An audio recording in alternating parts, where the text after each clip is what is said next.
Welcome to another episode of REV Presents. I'm Chris Mann, the SVP of REV, the global gaming and esports division of Revolution. And today, I have the pleasure of talking to Kai Mathey, the Chief Revenue Officer of NYXL. Welcome, Kai. Hi, Chris. Great to see you. Good to see you as well. I wanted to congratulate you on your new role as CRO. That is amazing. You've been with the team now 3.5 years. Yeah. You know, obviously there's been a lot of changes and transitions for the better as things continue to evolve in this industry. You were previously the Chief Operating Officer at Tasting Table. So similar to me, had a transition into gaming from another entertainment industry and have excelled, which is, I think something people always ask me like, oh, do you have to grow up in gaming to be successful in this space? And I'm like, no, but in the industry, it's business. It's like the sports business, right? So it's like, congrats to you. Congrats on all the success. And I'm really excited to be talking to you today. Oh, thanks for the kind words. Yeah, I'm very excited. And like you said, it has been a roller coaster of 3.5 years, COVID being like 2 of those 3.5 years and dealing with kind of all of the implications of that. But yeah, I mean, to your point about kind of transitioning to the space and being successful in so many ways, food and gaming have a lot of parallels. When I got into food a really long time ago, it was like a niche of a niche of a niche. It was for a very small group of people and then exploded into cultural currency. And I think gaming is in a very similar sort of, growth mode, albeit like 1,000 times more accelerated than food. So I think that there's a lot of parallels. Absolutely. That's a really good point. So when we talk about games, I like to start this off with a little icebreaker. Yeah. We're in this industry. What games are you playing right now? Well, I'll have to say that my game playing is limited to Friday nights. That is the night that we have designated with my kids that we are allowed to play our Switch. We limit our screen time kind of generally. Our kids are 5 and 7. But Mario Party is our Friday nights. Our kids look forward to it every week. They're obsessed with it. Slapperazzi is our favorite mini game. They love it. It's super interactive. There's also like a lot of screaming involved. So we always have to build in wind down time after we play. Let's jump in. We've got 2 questions. We always, kind of hit these 2 questions. We have a lot of folks from the brand side watching, and we always want to try to help them understand how they can unlock the unlimited potential of this gaming space. And so NYXL, obviously, you guys operate in this incredible kind of mode where you have esports teams, but you're also like really owning and driving culture, especially in the New York City market, obviously the Mecca, right? New York. So how should brands, when they think about NYXL, how should they think about activating with you? And what do you guys bring to the table that's different than other, organizations within the space? Yeah, absolutely. I think it's a great question. I think that it's interesting. I try to not think about brands as a monolith, right? I'm sure you're the same. Every brand is kind of on this journey in terms of their investment and commitment to gaming. And so we work with brands across that spectrum, which I think is one of kind of the unique differentiators for us. We are on, the far right. My right side is, the brands that are deeply endemic to the space, and not, when I say endemic, not just, hardware providers, but, brands that have been in the space for decades. They were early to the space in terms of identifying it as a valuable audience for them. And then on the opposite side, brands that are brand new to it. And so I think that we are very much not a one-size-fits-all sort of organization. And I think that we're trying to constantly talk to brands about all the different on-ramps that they can have into the space and with us. So yeah, it's not just esports. It is creators. It is the metaverse. It is Web3. All of the kind of potential different verticals within gaming, we're making sure that, our brand partners know that they can come to us for a variety of, activations, campaigns, and partnerships. One thing I want to talk about is kind of the folks on the newer side of the spectrum. I'll say that as someone who came outside the space and now have been in it for 3.5 years, I think our industry has sort of done a bit of a disservice to ourselves in kind of promoting this air of exclusivity and gatekeeping and kind of like fostering a little bit of a culture of fear.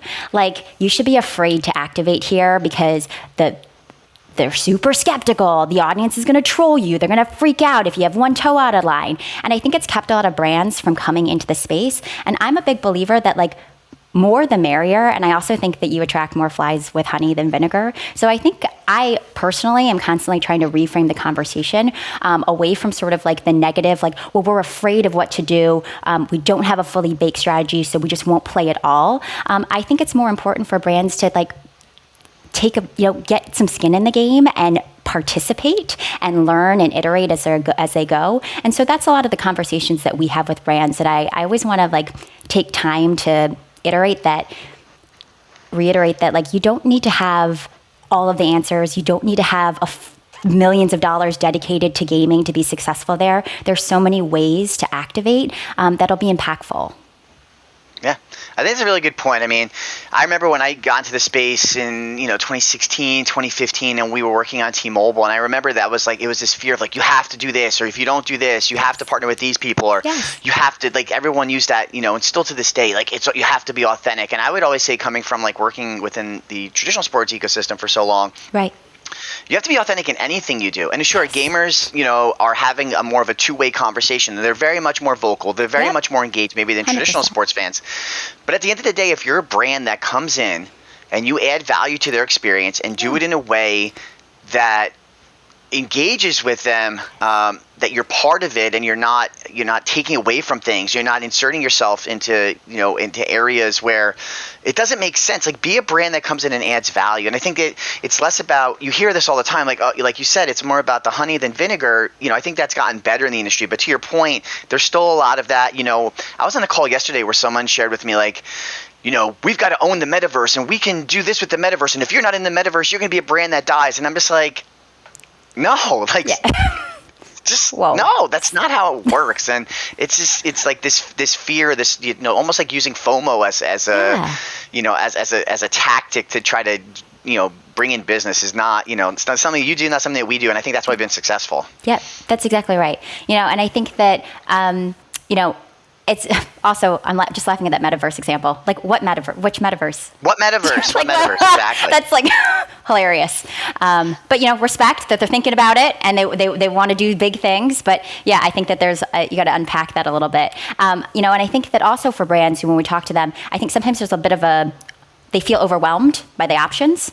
Yeah. And I think for us, something we spend a lot of time talking about too is ultimately, like, this is a marketing vertical. Like, these marketers know the fundamentals of marketing. Yeah. So they don't need to forget them. You don't need to throw out that playbook. At the end of the day, you are a brand. You have your KPIs. It is, it's awareness. It is conversion. It is affinity. It's all of those things across the customer journey.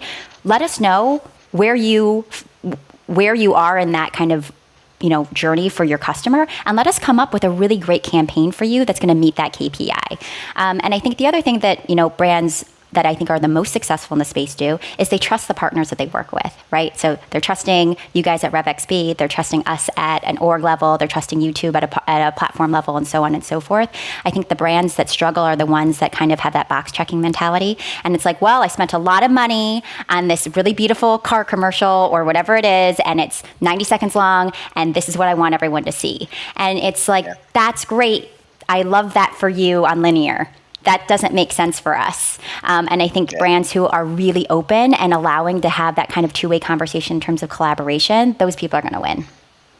Yeah, I love when you talk about, the opportunity for brands to have that two-way conversation, because that's such a big thing for us. And, you hit it on the head. And anyone who's watched RevXP Presents before, we and talk to us within the industry, we start with, what are your goals and objectives? Yes. And then let's build a strategy. Yes. And then what are your goals, objectives? What are your KPIs? Build the strategy. Yep.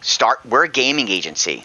Esports may or may not be part of that strategy based on your goals and objectives, just like the metaverse. Not every brand needs to be in the Roblox or needs to be in the metaverse. But I think a lot, to your point, brand marketers, you're out there. It's okay if you're not in Roblox. It is okay. I think, that demographic is that part of your demographic that you want to reach.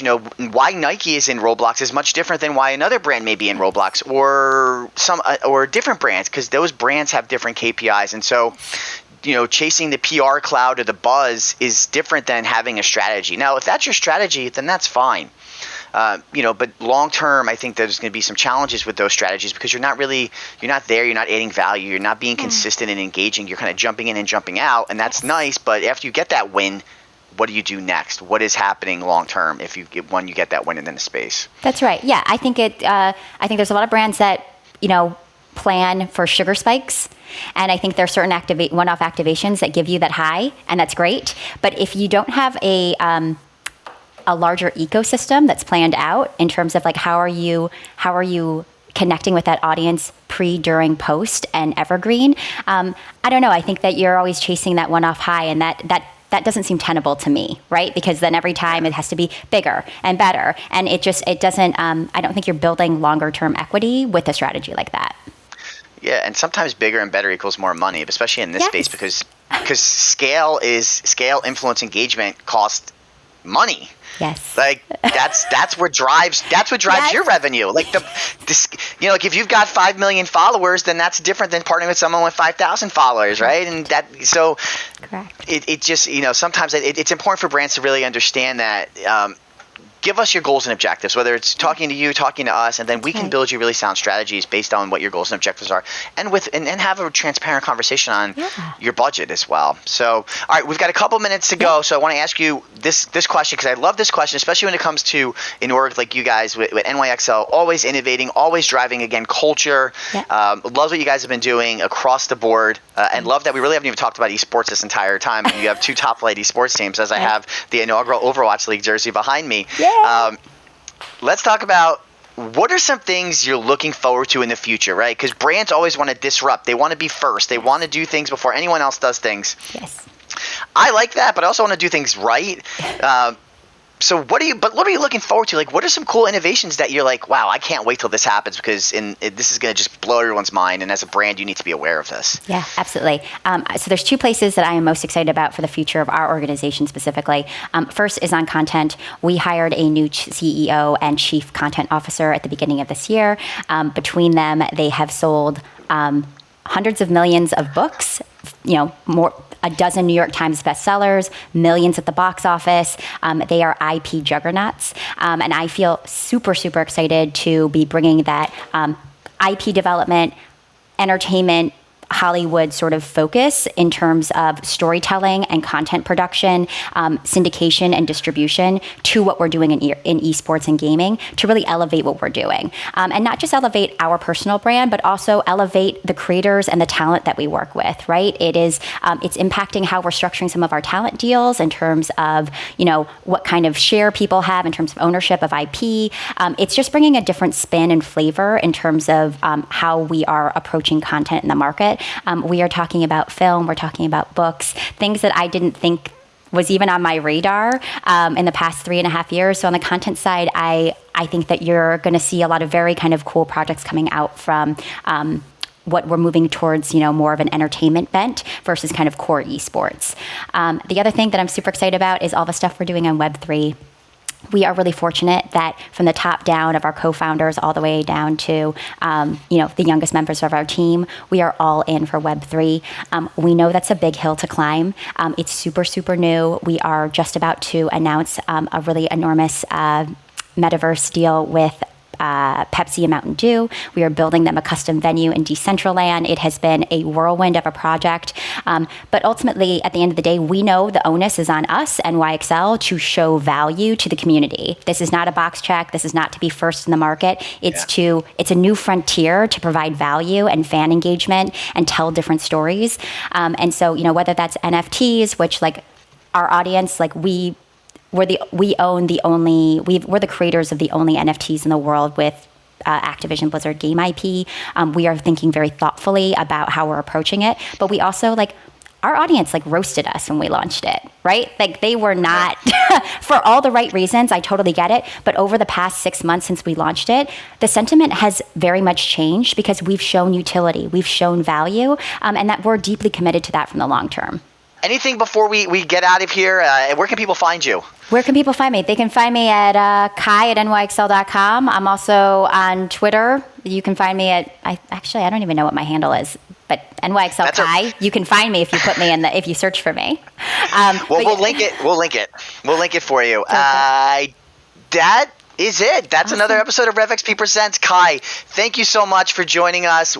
Congrats again on the success. Thank you. Kai Mathey, the new CRO of NYXL, the first CRO as well.